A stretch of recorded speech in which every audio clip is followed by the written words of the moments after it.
অ্যাওয়ারনেসের জন্য অবশ্যই তরুণ প্রজন্মকেই কাজ করতে হবে। এবং আর একটা খুব মানে আতঙ্কিত হওয়ার মতো ব্যাপার হচ্ছে যে আগে আমরা জানতাম যে ব্রেস্ট ক্যান্সারটা একটু এজেড পার্সনদের হয়, কিন্তু ইদানিং কিন্তু দেখা যাচ্ছে যে ট্রেন্ডটা ঝুঁকছে টুয়ার্ডস দ্য ইয়াং এজ। হ্যাঁ, এখন কিন্তু বলা একটা টার্মই চলে এসছে, breast cancer in young women. 30-35-এ হ্যাঁ চলে আসছে ব্রেস্ট ক্যান্সারের টেন্ডেন্সি 30-35-এর দিকে একটু ঝুঁকছে। কাজেই আমার মনে হয় যে ইয়াংদেরকে আরও বেশি সচেতন হতে হবে এবং এই অ্যাওয়ারনেসটা বিল্ড আপ করতে হবে তাদেরকে।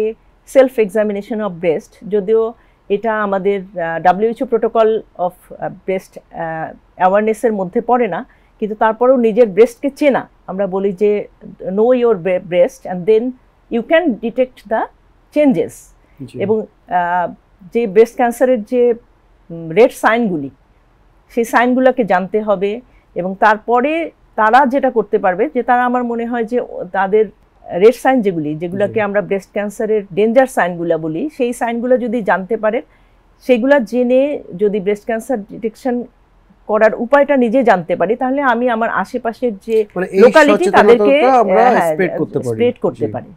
এটাতেই ইয়াং পার্সনদেরকে আমার মনে হয় যে ইনভলভ করা